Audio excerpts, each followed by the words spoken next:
नमस्कार दोस्तों, लाइब्रेरी ज्ञान में आपका स्वागत है। कैसे हैं आप लोग? बहुत अच्छे होंगे। चलिए शुरू करते हैं हमारा एक आज का नया वीडियो, जो कि रिसर्च मेथोडोलॉजी टॉपिक से सैम्पलिंग का है। सैम्पलिंग हमारे लिए बहुत इंपॉर्टेंट है। अगर हमने मास्टर का कोर्स किया है किसी भी स्ट्रीम में, चाहे वो लाइब्रेरी साइंस हो, चाहे आप पॉलिटिकल साइंस हो, चाहे सोशियोलॉजी हो, जिस भी स्ट्रीम से आपने मास्टर की पढ़ाई की होगी, ज़रूर कभी ना कभी सैम्पलिंग सुने होंगे, पढ़े होंगे। आज इसी सैम्पलिंग पर चर्चा करेंगे, लेकिन आज आपको मैं कुछ ट्रिक्स बताऊंगा जिससे आप नॉन प्रोबेबिलिटी सैम्पलिंग और प्रोबेबिलिटी सैम्पलिंग को ईजी तरीके से पहचान सकते हैं। आपके हमारे छत्तीसगढ़ में सेट होने वाला है। इसके लिए ये जो वीडियो है बहुत इंपॉर्टेंट है, बहुत ज़्यादा इंपॉर्टेंट है। आने वाले परीक्षा में पूछा जा सकता है कि इनमें से कौन सा है ना प्रोबेबिलिटी सैम्पलिंग है और कौन सा नॉन प्रोबेबिलिटी सैम्पलिंग है।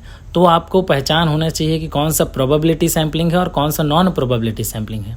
तो आज का जो मैं ट्रिक आपको बताने वाला हूँ, उस ट्रिक से आप इजी तरीके से याद कर सकते हैं कि कौन सा प्रोबेबिलिटी सैम्पलिंग है और कौन सा नॉन प्रोबेबिलिटी सैम्पलिंग है। ठीक है, तो हम बेसिक से स्टार्ट करते हैं। हम सैम्पलिंग के टाइप्स आज जो पढ़ने वाले हैं हम, है ना, उसे सैम्पलिंग मेथड्स और सैम्पलिंग टेक्निक्स कहते हैं।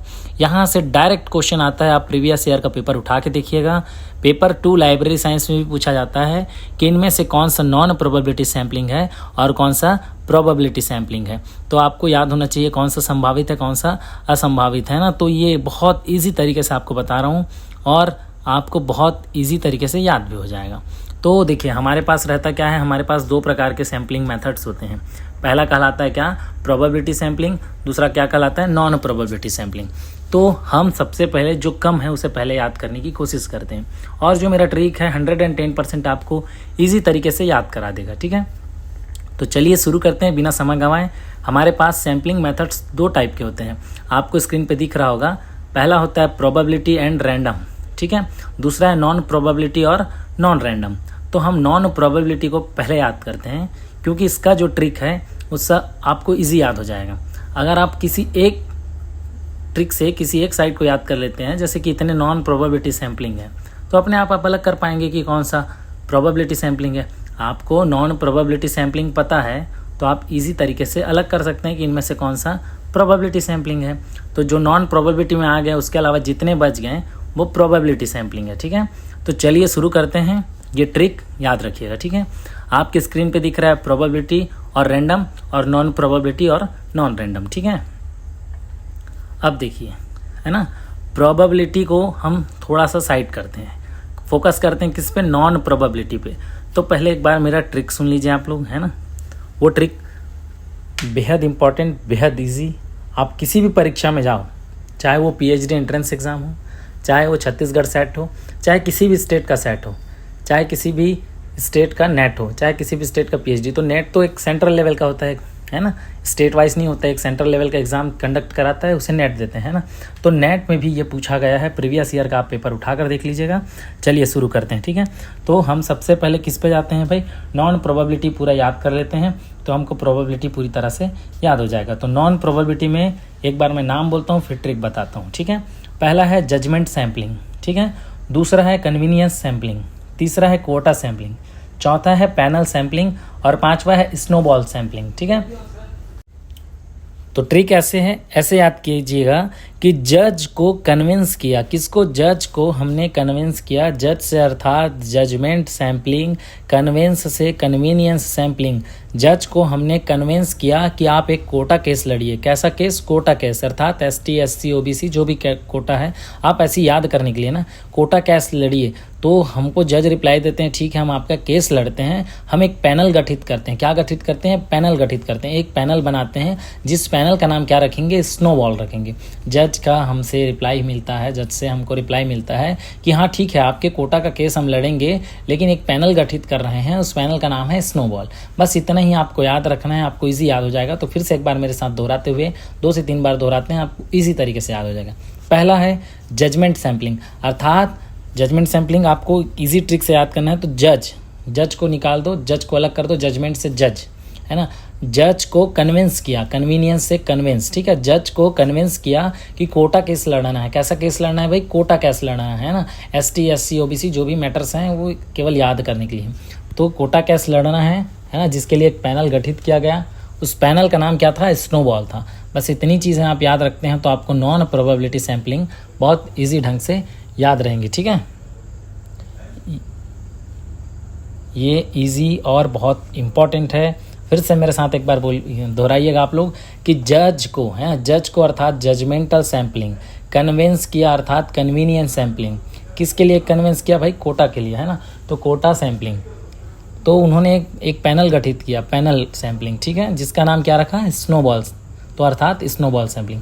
ये 5 है ना। आप नॉन प्रोबेबिलिटी सैम्पलिंग अगर याद कर लेते हैं तो आपको अपने आप जो बच गया वो सब क्या है? जो बच गया वो सब प्रोबेबिलिटी सैम्पलिंग है।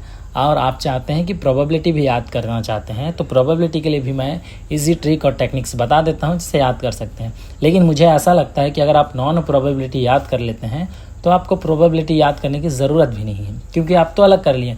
नॉन जितने भी हैं उनको अलग कर लिए, तो बचे जितने हैं वो क्या हैं? प्रोबेबिलिटी हैं। ईजी तरीके से परीक्षा में ऑप्शंस के साथ आप फाइंड कर सकते हैं, खोज सकते हैं और सही आंसर तक पहुंच सकते हैं। फिर भी आप लाइब्रेरी ज्ञान पे आए हैं तो आपके इस वीडियो में आपको है ना नॉन प्रोबेबिलिटी के साथ साथ प्रोबेबिलिटी सैम्पलिंग का भी आपको क्या मिलेगा? ट्रिक मिलेगा। ठीक है, तो ट्रिक ऐसा है, देखिए, सबसे पहले सिंपल रैंडम सैम्पलिंग, ठीक है, दूसरा है सिस्टमेटिक सैम्पलिंग, तीसरा है स्ट्रेटिफाइड सैम्पलिंग, चौथा है क्लस्टर सैम्पलिंग और पांचवा है एरिया सैम्पलिंग और छठवा है मल्टी स्टेज सैम्पलिंग। ये क्या किसके प्रकार है भाई? ये प्रोबेबिलिटी सैम्पलिंग के प्रकार है। ठीक है, इसका अगर ट्रिक आपको याद रखना है तो इसको भी याद रख सकते हैं। अगर इस साइड को याद रखते हैं प्रोबेबिलिटी को तो नॉन प्रोबेबिलिटी नहीं याद करना पड़ेगा। लेकिन ये थोड़ा सा बड़ा है ना, थोड़ा सा बड़ा अर्थात एक एक्स्ट्रा जुड़ गया है। ठीक है, 6 हैं उसमें 5 है। तो चलिए इसको भी शुरू करते हैं। तो सिंपल रैंडम से शुरू का सिम उठा लो और रैंडम का रन उठा लो, तो सिमरन। ठीक है, सिमरन जो है सिंपल रैंडम सैम्पलिंग हो गया। ठीक है, सिमरन सिस्टमेटिक ढंग से, कैसे? सिस्टमेटिक ढंग से। सिमरन जो है सिस्टमेटिक ढंग से, सिस्टमेटिक अर्थात सैम्पलिंग, सिस्टमेटिक ढंग से क्या लगा रही थी? स्टार लगा रही थी फाइंड कर करके, तो स्ट्रेटिफाइड है ना। स्टार लगा रही थी, क्यों स्टार लगा रही थी? क्योंकि कल ईस्टर था, है ना, कल ईस्टर है, सॉरी कल ईस्टर है, कल ईस्टर था नहीं, कल ईस्टर है, इसलिए वो स्टार लगा रही है। तो सिंपल रैंडम से सिमरन, है ना, सिस्टमेटिक से सिस्टमेटिक ढंग से क्या लगा रही थी भाई? स्टार फाइंड करके लगा रही थी, तो स्ट्रेटिफाइड, है ना, क्योंकि कल ईस्टर था, कल ईस्टर है ना, कल ईस्टर है, इसलिए वो सितारों से सजा रही है। ठीक है, और पूरे एरिया में, है ना, पूरे एरिया में हल्ला कर रही हैं, पूरे एरिया में फैला रही हैं कि कल मालती स्टेज पे परफॉर्मेंस देंगी, तो मल्टी स्टेज सैम्पलिंग। ठीक है, एक बार फिर से सुनिए, सिंपल रैंडम से सिमरन, ठीक है, सिमरन, सिमरन है ना, सिमरन से याद रखिएगा सिंपल रैंडम सैम्पलिंग।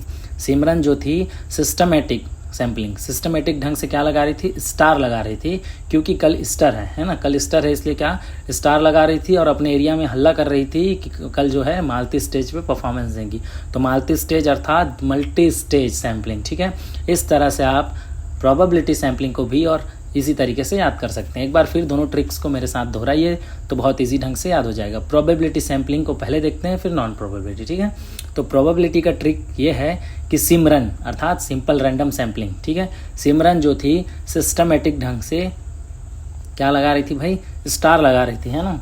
क्यों लगा रही थी? क्योंकि कल ईस्टर है ना, और पूरे एरिया में हल्ला कर रही थी कि मालती कल स्टेज पे परफॉर्मेंस देगी, क्योंकि ईस्टर त्यौहार है, क्रिश्चियन लोगों का एक त्यौहार होता है ईस्टर, है ना, वो कल ईस्टर है, इसलिए वो सितारों से घर को सजा रही थी और पूरे आसपास में हल्ला कर रही थी कि मालती स्टेज पे परफॉर्मेंस देगी। ये प्रोबेबिलिटी के लिए है। और नॉन प्रोबेबिलिटी के है कि जज को हमने कन्विंस किया कि कोटा केस लड़ना है। कैसा कोटा केस लड़ना है? ST SC का कोटा केस लड़ना है, OBC का कोटा केस लड़ना है। तो उन्होंने एक पैनल गठित किया, जिस पैनल का नाम क्या रखा? स्नोबॉल रखा। अगर ये ट्रिक आप बहुत अच्छे ढंग से सुने होंगे और समझे होंगे तो आपको गारंटी देता हूँ मैं, एग्जाम पे 2 क्वेश्चन आपके इससे फंस सकते हैं। मिनिमम एक क्वेश्चन 110% आने का चांसेस हैं कि इनमें से कौन सा प्रोबेबिलिटी सैम्पलिंग है और कौन सा नॉन प्रोबेबिलिटी सैम्पलिंग है। तो एकदम इम्पॉर्टेंट है, आप लोग बेहद इजी तरीके से इस ट्रिक को पढ़े हैं, सुने हैं, आप याद रखिएगा, आपके आने वाली परीक्षा में बहुत काम आएगा। चलिए, आप सभी से एक विनम्र निवेदन है कि अगर वीडियो अच्छा लगा हो तो प्लीज़ इसको शेयर करिएगा, लाइक कीजिएगा, सब्सक्राइब कीजिएगा। और आपका लाइब्रेरी ज्ञान में लकेश्वर प्रसाद जी हमेशा आपके लिए हाजिर रहेंगे। जो भी नया ट्रिक है जो एग्ज़ाम पे पूछे जाने वाले हैं उसका ट्रिक बनाकर मैं आप सभी को दूंगा। तो चलिए साथियों, मिलते हैं अगले वीडियो पे। बहुत बहुत धन्यवाद।